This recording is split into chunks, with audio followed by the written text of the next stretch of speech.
Hello everyone, Bible believers around the world. So this is going to be more of a discussion video than a lesson, but this is something that's been on my mind for a while now.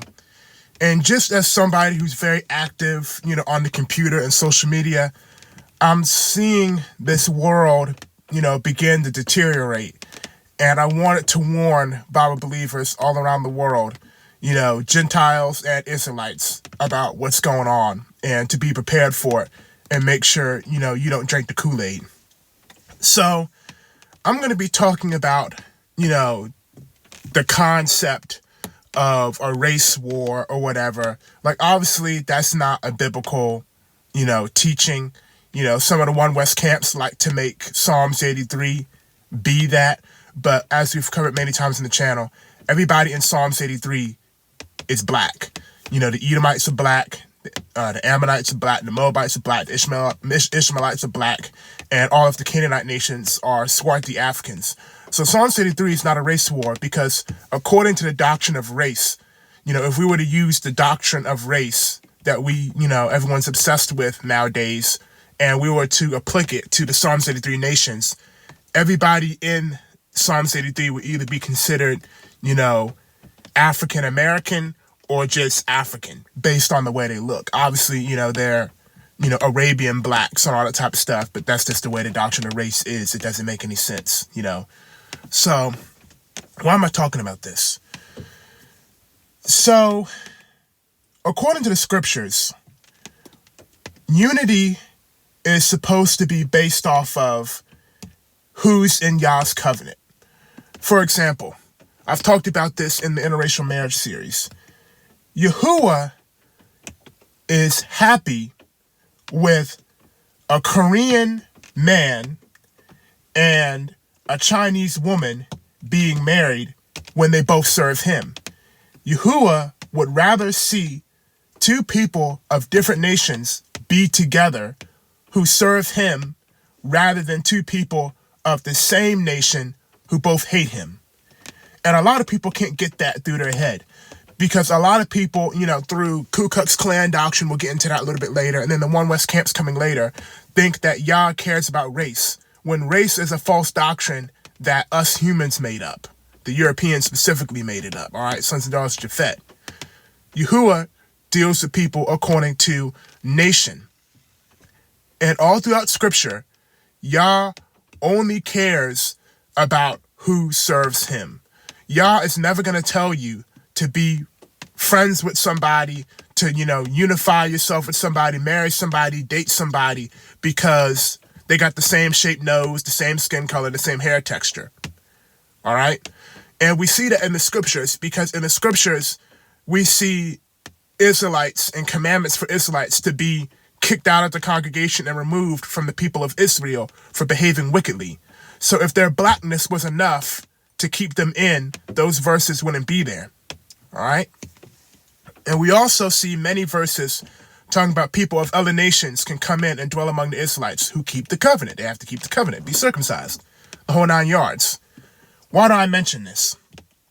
Well, because the whole concept of this race war is something that no true Bible believer should be taking part in. Because I know, right off the bat, that the Caucasians who are in Yahuwah's covenant and keep the Shabbat holy and hold on to the Passover are my allies. I know that. They are my allies, but these worldly black people, in the NFL, in the NBA and in Hollywood, who are making sacrifices unto the devil, worshiping Molech in the woods of California for their fame, I understand that although those people look like me, and although many of those people will be, descendants of Jacob as well, they are not in the covenant. So they are not my allies. But that's where the doctrine of race comes in, because people believe that because you're the same race, that means you're an ally.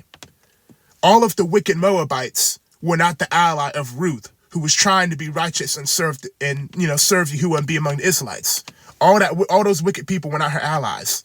They were the same nation, but when you come into Yah's covenant, you begin to dwell among the people who are also in that covenant, and they become your new family. All that whiteness and blackness and imperial Japan, all that goes out the window. Because I'm going to tell you something. I've seen it, and I've seen it time and time again, that when somebody, I don't care what so-called race you are, comes into Yahuwah's covenant, they lose the support of the other people of this so-called race. I've seen it. I've seen it with the sons and daughters of Japhet. I've seen them come into the truth, acknowledge the true Israelites, keep the Shabbat and all that other type of stuff. And all of a sudden, like the white privilege is gone. They're treated just like a black man. They're treated just like a black woman. Why? Because they're not a part of that worldly demonic system no more. Satan knows what people don't belong to him. He knows that, just like Yah knows who belongs to him. All right? And the same thing goes for us Israelites. We need to stop caring so much about blackness and care about righteousness. Because a lot of these, blacks that you have, in the government and that you have in the NFL and all these other type of guys, they are sold out to the devil, and they will not help us when things go down because they serve our enemy, which is Satan.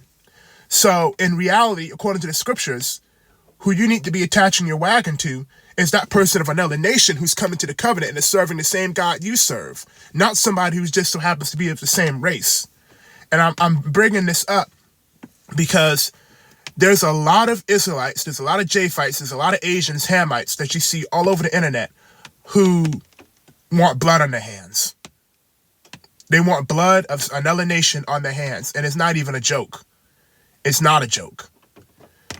I mean, we can look at how this has been provoked over the years. For instance, the One West camps is a specific verse in the scripture that's talking about the judgment of the Hebrew Edomites. And Yahuwah says, he will do in Edom by the hands of his people Israel. Now, Edom is not only not Europe, not America, not associated with the so-called white man. Edom is in Arabia, right next to the Red Sea, on the Arabia side with Africa on the other side. All right, that's Edom, okay? Never changed, never will. All right? But the One West camps have convinced many Israelites that that verse is not only talking about white people, but is giving black people permission to commit murder on Caucasians. And it don't end there. The Ku Klux Klan, for years, taught that so-called African-American, who's really the Israelite, is a Canaanite, and that Canaanites don't deserve to exist, so that they could kill us and wipe us in the face of the earth, and it'll be all right. And then other nations are doing the same thing. The Asian nations have been fighting for a long time to try and exterminate each other. Ham has been doing guerrilla warfare, for decades, and everybody has a doctrine to justify what they're doing, but none of it is biblical.